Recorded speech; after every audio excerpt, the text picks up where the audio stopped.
अस्सलाम वालेकुम एस्पायरेंट्स। उम्मीद करता हूँ आप सब खैरियत से होंगे और आपको हमारी ये सीरीज़ काफ़ी पसंद आ रही होगी और आप इससे फ़ायदा भी हासिल कर रहे होंगे।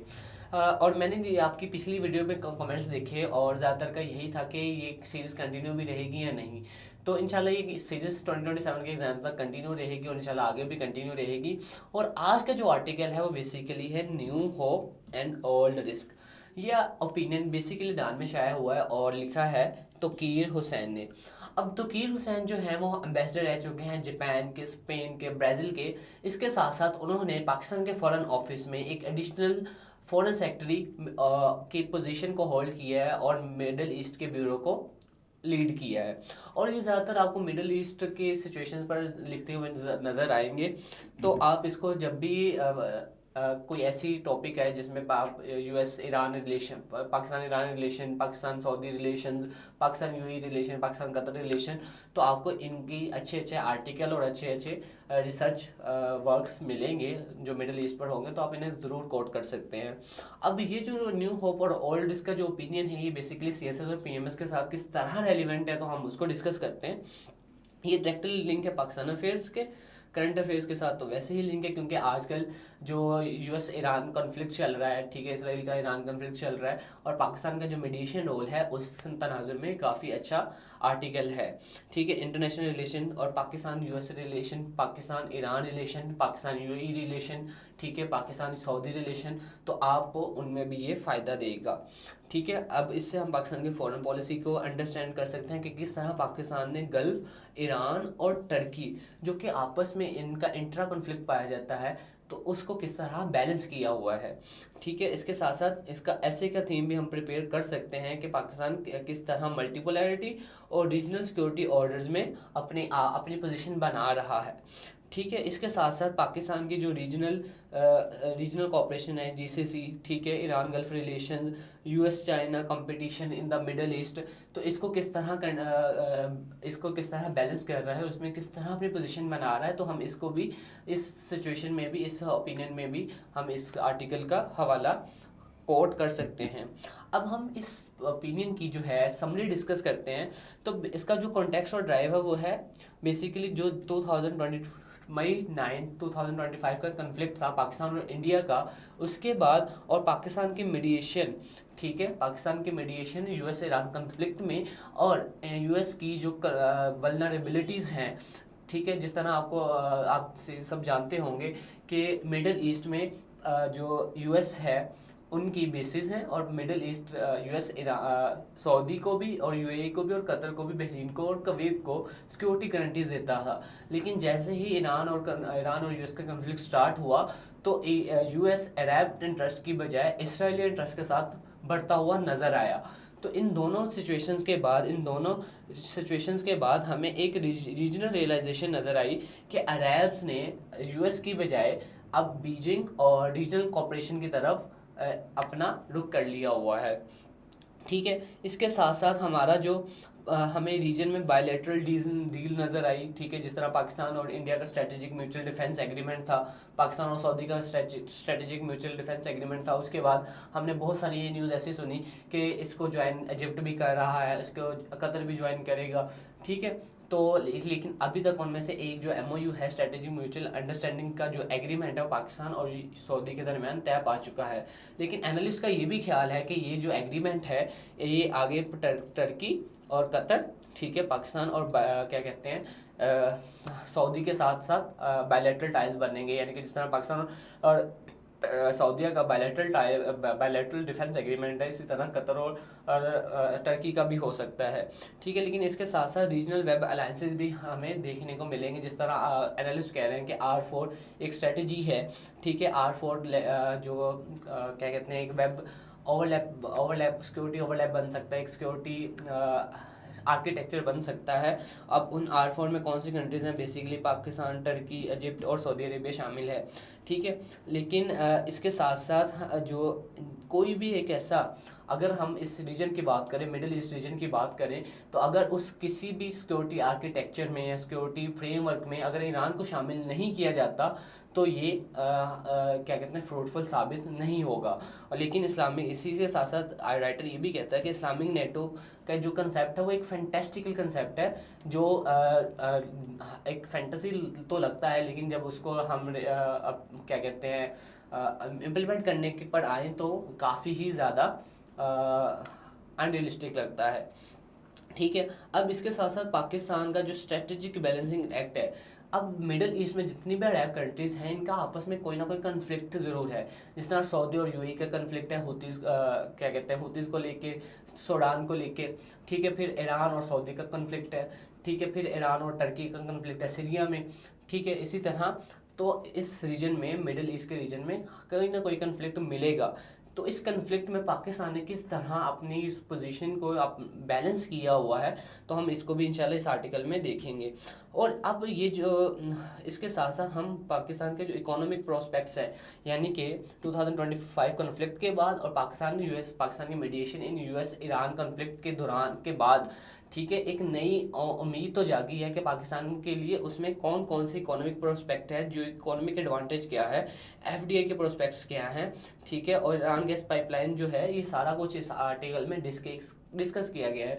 तो इंशाल्लाह हम इसे डिस्कस करेंगे इसी आर्टिकल में।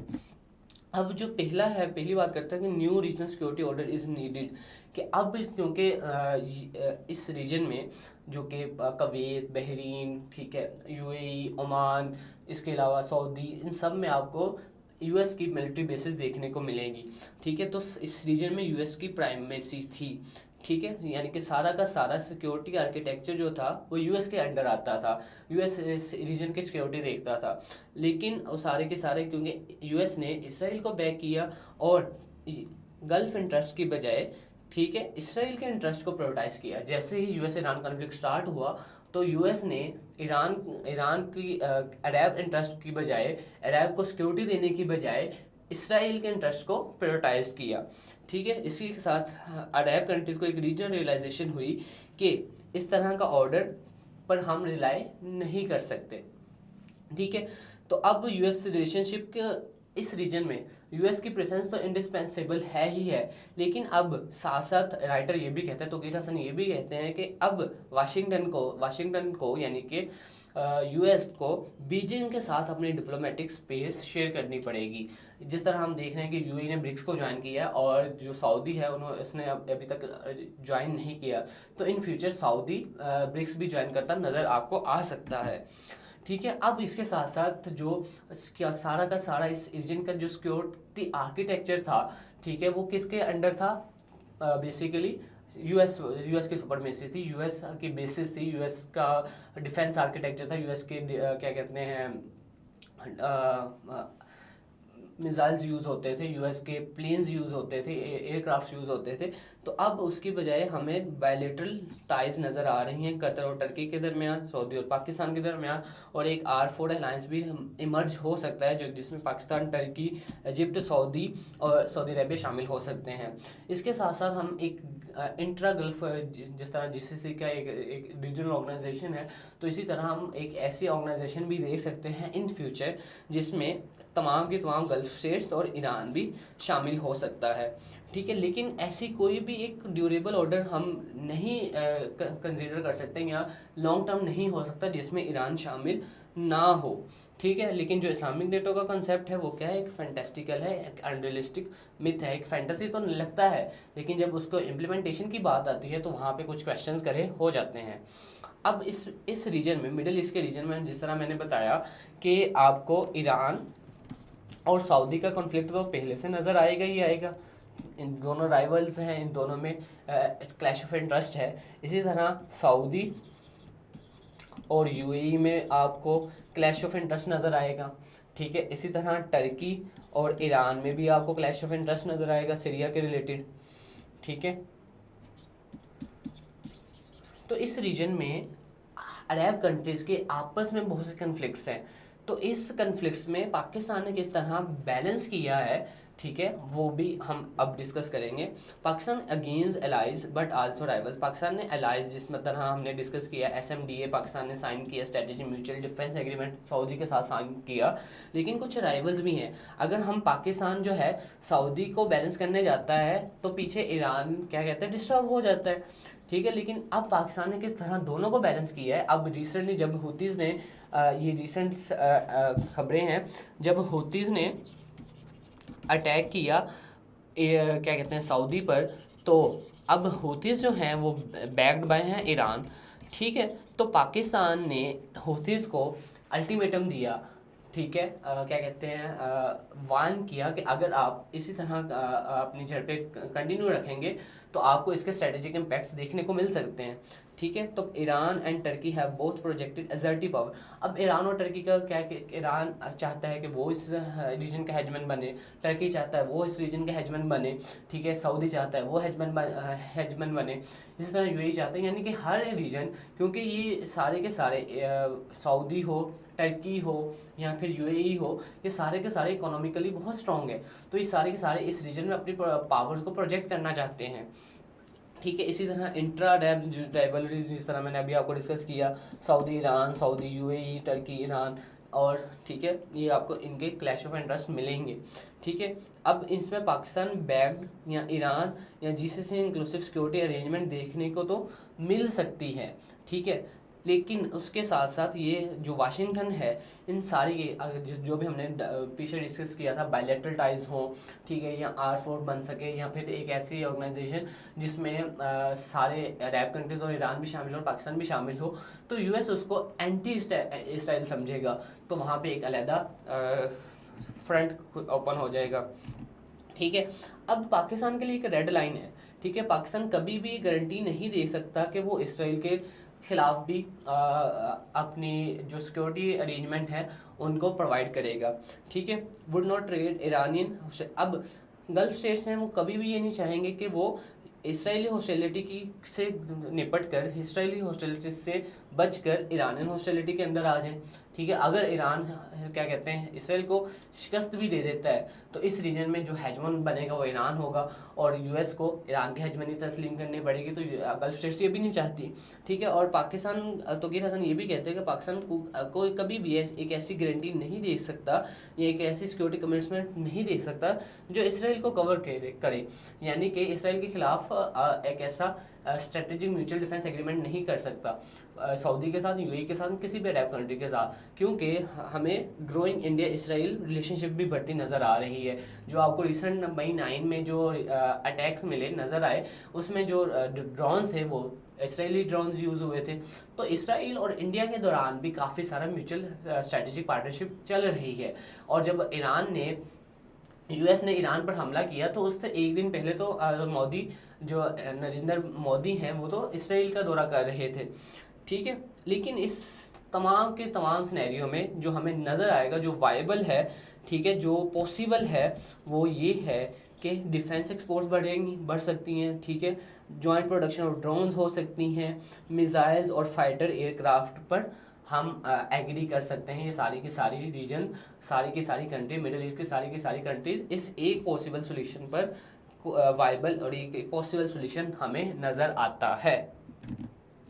अब इसके साथ साथ पाकिस्तान की जो इसमें क्या अपॉर्चुनिटीज़ अब हमें नज़र आती हैं। अब पाकिस्तान को इस सारे सिनेरियोज़ में, इस सारी सिनेरियोज़ में कुछ जो अपॉर्चुनिटीज़ नज़र आ रही हैं, हम उसको रियलिस्टिकली डिस्कस करते हैं कि पाकिस्तान की जो जियोग्राफी है उसकी सी लेन्स, उस एनर्जी कॉरिडोर्स, ट्रांसशिपमेंट, हम डिस्कस करते हैं। मिसाल के तौर पर अब ये जो है आपकी दुबई की पोर्ट है, ठीक है, अब दुबई के साथ ये आपको ओमान नज़र आएगा, ओमान के साथ ये आपको ईरान नज़र आएगा, ठीक है, और यहाँ पे आपको स्ट्रेट ऑफ हार्मुज़ है जो कि एक मेजर एनर्जी कॉरिडोर है, ठीक है। और इसके साथ साथ ये जो दुबई है, ठीक है, यहाँ पे जो दुबई है तो ये दुबई भी एक ट्रांसपोर्ट क्या कहते हैं टूरिस्ट अट्रैक्शन है जहाँ से आपको शिप्स और एक्सपोर्ट्स काफ़ी देखने को मिलेगी। तो इसी के साथ ईरान पाकिस्तान के यहाँ पे ग्वादर पोर्ट नज़र आएगी आपको, ठीक है। तो स्ट्रेट ऑफ हार्मूज और दुबई से ग्वादर का फासला इतना ज़्यादा नहीं है, तो हम कह सकते हैं कि जितना भी ट्रांसशिपमेंट हब पोटेंशियल है, ठीक है, यानी कि जब यूएस ईरान का कॉन्फ्लिक्ट हुआ था तो उस दौरान जितनी भी यहाँ पे शिप से लंगर अंदाज होना था वो सारी की सारी डाइवर्ट होगी ग्वादर की तरफ, कराची की तरफ। तो अब इसको अगर आपने पढ़ना है तो इसका मैं एक लिंक, एक आर्टिकल का लिंक नीचे क्या कहते हैं डिस्क्रिप्शन में पेस्ट कर दूंगा। आप उस लिंक को भी उस लिंक से भी काफ़ी पढ़ सकते हैं कि किस तरह पाकिस्तान की जो ग्वादर पोर्ट है उसने किस तरह इस्तेफादा हासिल किया है इस यूएस ईरान कॉन्फ्लिक्ट से, ठीक है।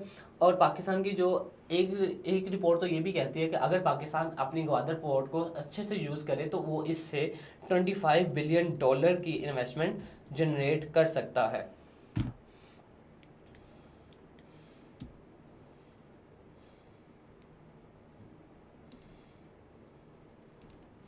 अब आगे हम एफडीआई की बात करते हैं कि पाकिस्तान में फॉरेन डायरेक्ट इन्वेस्टमेंट बहुत बढ़ सकती है इस सारी क्या कहते हैं आफ्टर मई 9 के कन्फ्लिक्ट के बाद और पाकिस्तान के mediation in US Iran conflict में। इसके बाद पाकिस्तान में ऑयल रिफाइनिंग में, ऑयल स्टोरेज में, ठीक है, माइनिंग सेक्टर में, आईटी के सेक्टर में, ठीक है, कॉर्पोरेट फार्मिंग के सेक्टर में, ठीक है, काफ़ी सारी इन्वेस्टमेंट बढ़ सकती है। इस पॉइंट को हम आगे भी इंशाल्लाह डिस्कस करते हैं, ठीक है। जो ईरान गैस पाइपलाइन है, ठीक है, वो हमें कुछ इस सारी सिचुएशन में जो हमें नज़र आ रहा है कि रिसेंट में जो पेट्रोल प्राइसेस हैं वो काफ़ी बढ़ रही हैं, तो इस सिनेरियो में हमें एक ईरान जो है एक शॉर्ट टर्म रिलीफ के तौर पर ऑफ़र तो करता है, लेकिन ये जो ईरानियन गैस की प्राइसेस है वो कतर से जो हम एलएनजी एक्सपोर्ट करते हैं और 2026 में हमने कतर से 24 एलएनजी कंटेनर्स लेने हैं, ठीक है, कार्गोज लेने हैं, तो उसकी निस्बत ईरान से जो गैस आती है वो हमें महंगी पड़ेगी, ठीक है, अकॉर्डिंग टू दैट आर्टिकल। उसके साथ साथ अनसर्टेन सप्लाई है, कभी भी चाहे तो ईरान यूएस जो है वो ईरान पे सैंक्शंस लगा सकता है। जब ईरान पे सैंक्शंस लग जाएंगी तो पाकिस्तान ईरान से जितनी भी डील्स हैं वो सारी इसे क्लोज करनी पड़ेंगी, ठीक है। इसी के साथ साथ पाकिस्तान जो रियलिस्टिक टर्म्स हैं जो हमें नज़र आता है कि पाकिस्तान इससे इस्तेफादा हासिल कर सकता है वो बेसिकली जॉब कोटास पे हैं। पाकिस्तान की इस साल जो रेमिटेंसेज है 2025 की रेमिटेंसेज वो $38 बिलियन हैं, ठीक है। और ये स्टैट मैंने ISSI जो पाकिस्तान का इस institute of strategic studies Islamabad है वहाँ से मैंने कोट किया है, ठीक है। अब इकोनॉमिक अपॉर्चुनिटीज़ जो जॉब कोटा है उस पर हम बात करते हैं कि पाकिस्तान का एक लॉन्ग टर्म प्लान है 1 मिलियन यानी कि 10 लाख वर्कर्स का सऊदी अरेबिया भेजना। सऊदी अरेबिया को क्या कहते हैं, हमने रेमिटेंसेज लेके आना सऊदी अरेबिया से, क्योंकि जो सऊदी का 2030 विजन है उसके तहत सऊदीया को हमें कम से कम पाकिस्तान से 10 लाख वर्कर चाहिए। और ये पाकिस्तान का ऑलमोस्ट जितने भी पाकिस्तान जो बिरौने मुल्क मुकीम पाकिस्तानी हैं उनमें से अगर 100 लोग हैं तो उसमें से 69.5% पाकिस्तानी सिर्फ और सिर्फ सऊदी अरेबिया में हैं, ठीक है। इसी के साथ साथ पाकिस्तान को जो 2030 का जो वर्ल्ड कप है, फीफा वर्ल्ड कप है, वो होस्ट कर रहा है मोरक्को, स्पेन और क्या कहते हैं पुर्तगाल। लेकिन जो 34 का जो वर्ल्ड कप है वो सिंगल हैंडली होस्ट करेगा सऊदी अरेबिया। और जब सऊदी अरेबिया उसे होस्ट करेगा तो इंफ्रास्ट्रक्चर बनाने के लिए, ठीक है, और स्किल्ड वर्कर के लिए पाकिस्तान से फिर 4 lakh worker, trend worker Pakistan को ज़रूरत है during the period of 2026 and 2024।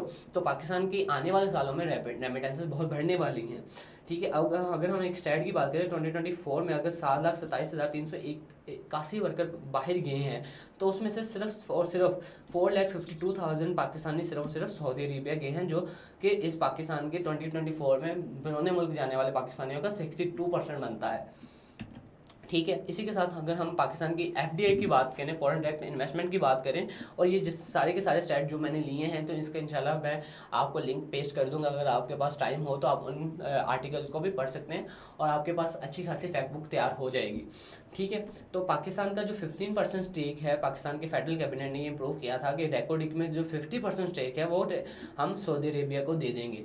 अब वो जो 15% स्टेक है हम 2 इंस्टॉलमेंट्स में देंगे, जिसके तहत सऊदी पाकिस्तान को $540 मिलियन की इन्वेस्टमेंट देगा, जिसकी फर्स्ट इंस्टॉलमेंट जो है वो 10% के एवज कितनी है, $330 मिलियन, यानी कि फर्स्ट 10% स्टेक आपको 330 मिलियन में सेल होंगी, शिफ्ट किए जाएंगे सऊदीया को, और अगले जो 5% स्टेक हैं वो 210 मिलियन में शिफ्ट किए जाएंगे सऊदी को। इसके साथ साथ सऊदी जो फंड है फॉर डेवलपमेंट, ठीक है, वो पाकिस्तान में $150 मिलियन की इन्वेस्टमेंट करना चाहता है बलोचिस्तान के माइनिंग सेक्टर्स में, ठीक है। इसी में जाके की हिल्स में जो क्या कहते हैं रेकोडिक भी पाई जाती है, ठीक है, बलोचिस्तान में सैंडक का एरिया भी पाया जाता है, जो कि एक्सट्रीमली रिच एरियाज हैं माइनिंग के लिहाज से, क्या कहते हैं रेयर अर्थ मेटल के लिहाज से, ठीक है। अब रेकोडिक की अगर बात करें तो रेकोडिक में 5.9 बिलियन टन्स ऑफ ओर के रिजर्व्स पाए जाते हैं, ठीक है। आपने 10th क्लास की केमिस्ट्री में और मिनरल का कंसेप्ट पढ़ा होगा, तो उसके साथ साथ 41.5 मिलियन आउंस ऑफ गोल्ड के रिजर्व्स भी रेकोडिक में पाए जाते हैं। जैसा कि हमने अपने रिसेंट एपिसोड में डिस्कस किया था कि जो नियर पेयर है वो आपको infinite evaluation, written evaluation, English evaluation, basic English evaluation free में देता है। तो आप आज के लिए इनमें से कोई एक क्वेश्चन पे एक पैराग्राफ लिख के हमें सबमिट कर सकते हैं, और उस पर अपनी जो भी आपकी गलतियाँ होंगी सेंटेंस स्ट्रक्चर में, आपके लॉजिकल कोहेरेंस में, वो आपको इंशाल्लाह बता दी जाएंगी, तो और आप इसमें इम्प्रूव कर सकते हैं। और एक बात हमेशा याद रखिएगा कि जो CSS है उसमें आपका रिटन एक्सप्रेशन बहुत मैटर करता है, क्योंकि सारे के सारे पेपर आपने रिटन में लिखने हैं, इंग्लिश में लिखने हैं। तो जब तक आपका रिटन एक्सप्रेशन बेहतर नहीं होगा तब तक आप इस एग्जामिनेशन में 700+ स्कोर नहीं कर सकते। तो आप अगर आप इसमें से कोई भी पैराग्राफ, इस क्वेश्चन पे कोई भी एक पैराग्राफ लिखें और हमें सबमिट करवाएं, और इंशाल्लाह उसके बदले में आपको एक डिटेल्ड एवेल्यूएशन रिपोर्ट आपको मिल जाएगी। तो आगे बढ़ने वोकैबुलरी की तरफ बढ़ने से पहले मैं आपको बताता चलूँ, इसी 20 जुलाई के न्यूज़पेपर में क्या कहते हैं एक ओपिनियन शाया हुआ था जिसका नाम था बलूचिस्तान ट्रेजेडी के नाम से। तो अगर आप बलूचिस्तान कॉन्फ्लिक्ट को अच्छे से समझना चाहते हैं तो इस सैटरडे रात 8 बजे जो सर ज़ुहैब अंजुम है वो ऑलमोस्ट 3 आवर्स का एक सेशन करने जा रहे हैं, जिसमें वो बलूचिस्तान कॉन्फ्लिक्ट को डिटेल से डिस्कस करेंगे, और आपका बलूचिस्तान कॉन्फ्लिक्ट के मुतालिक कोई भी केस स्टडीज़, उसके रिलेटेड मिज़ोरम की केस स्टडीज़ डिस्कस करेंगे, उसके रिलेटेड GB की केस स्टडीज़ डिस्कस करेंगे, और डिफरेंट कंट्रीज़ के जो साइड लैंड प्रोविंसेस हैं उनके केस स्टडीज़ को डिस्कस करेंगे, और आपको बलूचिस्तान कॉन्फ्लिक्ट पर एक अच्छी रिपोर्ट या एक अच्छी फैक्ट बुक, एक अच्छे नोट्स बन जाएंगे। तो आप उस सेशन को ज़रूर ज्वाइन करें। इसके साथ साथ हमारी एक और सीरीज़ चल रही है जिसमें हम आपको ऑलमोस्ट 11 डोमेन्स, करंट अफेयर्स और ऐसे की जो 11 डोमेन्स हैं उस पर रीसेंट अपडेटेड मटेरियल जो न्यूज़पेपर में आ रहा है तो वो आपको प्रोवाइड कर रहे हैं। तो आपको बस इतना करना है कि आपको एक रजिस्टर लेना है, उसके फैक्ट्स, उसके सेक्शंस बना लेने हैं, और उस सेक्शंस को आपने नंबरिंग दे देनी है, फॉरेन पॉलिसी, इकोनॉमी, ठीक है, AI। अब आपने क्या करना है कि उस सेक्शन में जो उस वीडियो में जो न्यूज़पेपर में हैपनिंग्स हो रही होंगी, जो रिसेंट आपके क्या कहते हैं चेंजेस आ रही होंगी उस डोमेन्स में, तो आपने उसमें पुट करते जाने हैं, और एट द एंड जब आपके पेपर आएंगे, जब आप मॉक सीरीज में अपेयर होंगे, तो आपने उनको एक दफ़ा रिवाइज कर लेना है। और आप जो FPSC एग्जामिनर का ये क्लेम है कि ज़्यादातर स्टूडेंट सिर्फ इसलिए फेल होते हैं कि वो रटे रटाए नोट्स पर या क्या कहते हैं अप टू डेट नोट्स की तरह अप टू डेट मटेरियल या अप टू डेट आंसर नहीं लिखते। तो आपका इंशाल्लाह इस दोनों सीरीज से, डान रिकॉर्डेड सीरीज से और करंट अफेयर क्रॉनिकल सीरीज से, आपका आंसर जो है वो अपडेटेड नॉलेज के साथ आप लिख सकते हैं। तो हम आगे बढ़ते हैं, अपनी जो वोकैबुलरी है उसे डिस्कस करते हैं। तो आज का पहला वर्ड है यूफोरिया।